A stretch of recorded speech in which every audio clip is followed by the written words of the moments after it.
छोटी सी मीटिंग में इतने भारी मात्रा में आप लोग यहाँ उपस्थित हुए। और मैं आप लोगों को बताना चाहता हूँ कि पिछले 20 वर्षों से मैं कांग्रेस पार्टी में काम कर रहा हूँ। मैंने अपने जीवन की शुरुआत विद्यार्थी संगठन से की। विद्यार्थी संगठन में काम किया, यूथ कांग्रेस में काम किया, बेसिक कांग्रेस में काम किया, महाराष्ट्र की कई अच्छे जिम्मेदार पदों पर मैंने काम किया है। सारी चीज़ों को देखते हुए पार्टी ने मुझे आज इतनी बड़ी जिम्मेदारी दी कि आप लोगों के बीच उम्मीदवार बनाकर भेजा। उसके लिए मैं पार्टी के शीर्ष नेतृत्व को धन्यवाद करता हूँ। और आप सब हमारे घटक दल में हमारे साथी हैं। आप लोग इतनी भारी संख्या में यहाँ तालुका अध्यक्ष, वार्ड अध्यक्ष, सारे सेल के अध्यक्ष, हमारे माइनॉरिटी के अध्यक्ष, उत्तर भारतीय सेल के अध्यक्ष और परिवहन के अध्यक्ष, सारे लोग यहाँ उपस्थित हैं। आपके थ्रू मैं पूरे शहर को एक मैसेज देना चाहता हूँ कि मैं, लोग कह रहे हैं संदीप पांडे बाहर के हैं, तो संदीप पांडे बाहर के नहीं है। मैं आपको बताना चाहता हूँ कि पिछले 2014 से 2021-22 तक मैं नालासोपारा पे ही रहा हूँ। और अभी भी मैं जहाँ रहता हूँ वो कामन वसई विहार महानगर पालिका की हद में ही है।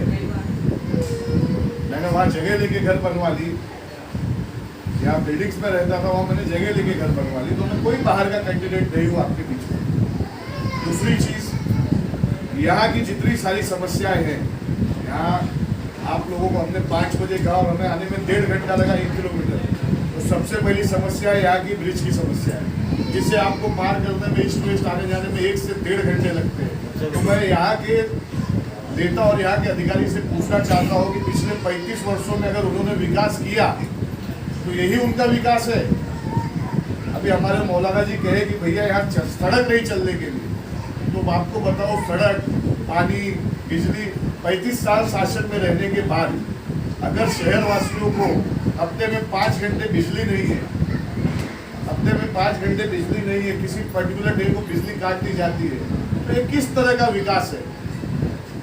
मैं आपको बताना चाहता हूँ कि शहर के अंदर रहने वाले लोग बम्बई में जाकर अपने छोटे व्यवसाय में काम धंधे करते हैं। यहाँ मिडिल क्लास परिवार के लोग रहते हैं जो बम्बई आए, बम्बई में रहे और बम्बई से सर्वाइव करके यहाँ घर लिया, यहाँ फ्लैट लिया, यहाँ अपने परिवार, अपने बच्चों के साथ अपने जीवन का बसर कर रहे हैं। अगर उनकी सुविधाओं के अंदर यहाँ की शासन उनके साथ कहीं भी भ्रष्टाचार करके या उनके विश्वास के साथ धोखा देकर जिस तरह का माहौल इस शहर में है, मैं घूम रहा हूँ कि पीने के लिए पानी नहीं है, चलने के लिए सड़कें नहीं है, लोगों के गटर, घर के बाहर गटर बह रहे हैं, ड्रेनेज सिस्टम में कोई सिस्टम नहीं है।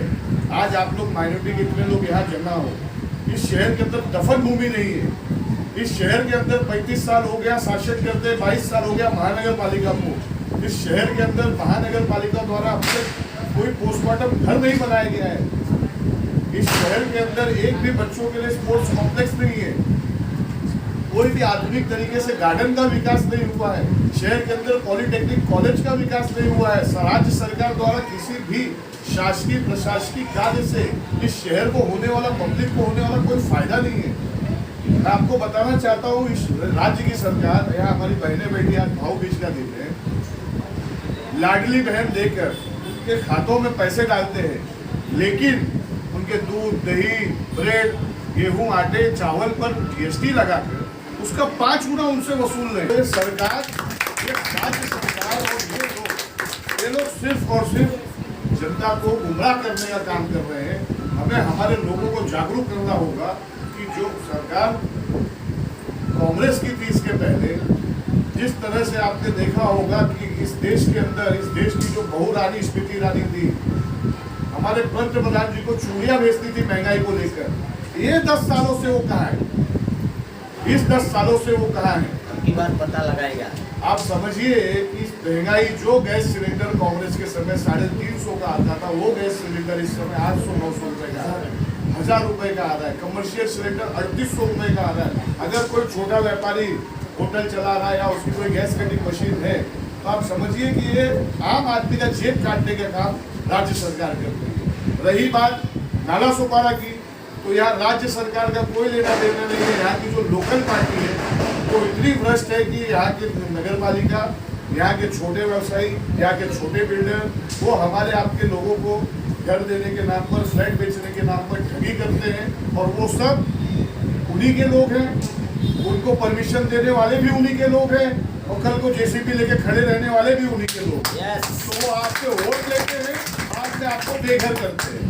तो आप लोग से मैं हाथ जोड़ के अपील करता हूँ कि इस बार आप लोग बदलाव करिए।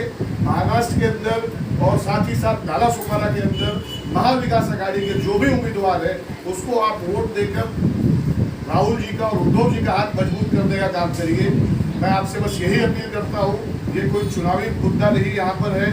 आने वाले दिन में जब यहाँ सभाएं लगेंगी तो भाषणबाजी की जाएगी। आज बस एक हमारा आपका परिचय था, समय भी कम है, आप लोग भी काफ़ी देर से यहाँ बैठे हैं। आप लोग को तहे दिल से धन्यवाद करता हूँ।